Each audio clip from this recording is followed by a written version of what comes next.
Halo, selamat pagi teman-teman. Hari ini aku akan cerita tentang triumvirat yang kedua untuk Kekaisaran Romawi. Kemarin kita sudah cerita tentang triumvirat pertama ya, yaitu antara Julius Caesar, kemudian Pompei dan Crassus.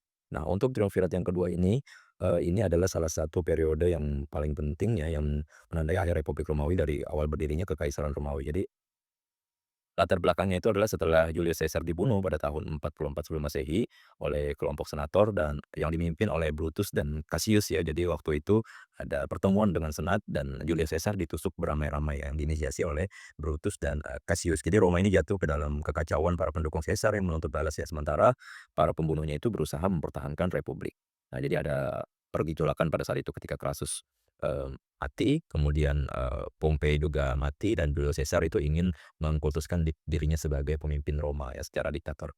Nah, terbentuknya triumvirat kedua ini, pada tahun 43 sebelum Masehi itu untuk mengembalikan stabilitas ya dan membalas kematian Caesar. Jadi triumvirat kedua ini terdiri dari 3 tokoh utama. Yang pertama adalah Octavianus, ini adalah keponakan dan anak angkatnya Julius Caesar. Kemudian juga ada Mark Antony, ini adalah sahabat dekat Julius Caesar dan, Lepidus. Nah, Lepidus ini sekutu lama Caesar yang berpengaruh di kalangan militer. Jadi triumvirat kedua ini adalah bagian dari orang-orang Caesar yang ingin, membalas dendam ya atas kematiannya. Dan mereka ini akhirnya membentuk, triumvirat kedua. Tujuannya ini adalah untuk melancarkan, proskripsi ya, ini daftar hitam pembunuhan dan penyitaan harta lawan politik. Jadi ribuan orang dibunuh, termasuk Cicero, seorang terkenal yang menentang Antonius. Jadi ini adalah, ajang balas dendam ya untuk kematian Caesar dan, triumvirat ini, akhirnya berperang melawan Brutus dan Cassius di timur ya, pertempuran Filipi pada tahun 42 sebelum Masehi di Yunani. Kemudian hasilnya Brutus dan Cassius ini kalah dan membunuh diri. Jadi pembunuh Julius Caesar ini pun dihukum mati secara tidak langsung.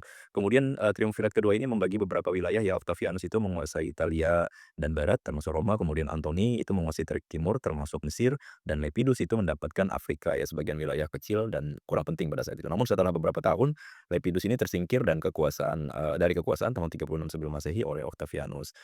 Ternyata triumvirat ini juga tidak bertahan lama karena ada konflik setelah Lepidus mati ya, ada juga perselisihan antara Antony dan Octavianus. Ini, mereka ini dulunya berteman, kemudian terjadi, perseteru ya, Antony itu tinggal di Mesir dan menjalin hubungan asmara dengan Cleopatra. Ini kisah yang sangat terkenal sekali. Kemudian di Roma, Octavianus itu memanfaatkan hubungan itu untuk, menuduh Antony itu berkhianat kepada bangsa Romawi dan terjadilah pertempuran Actium pada tahun 31 sebelum Masehi, di mana Octavianus dan jenderalnya Agrippa itu menyerang armada gabungan Antony dan Cleopatra di Actium atau Yunani saat ini. Dan Antonius serta Cleopatra itu kalah ya, lalu bunuh diri di Mesir tahun 30 sebelum Masehi. Dan akhir triumvirat yang kedua ini, setelah kemenangan itu Octavianus itu menjadi penguasa tunggal Roma dan tahun 27 sebelum Masehi ia mendapat gelar Augustus dan dari sinilah lahir Kekaisaran Romawi. Mudah-mudahan bisa bermanfaat ya teman-teman. Terima kasih.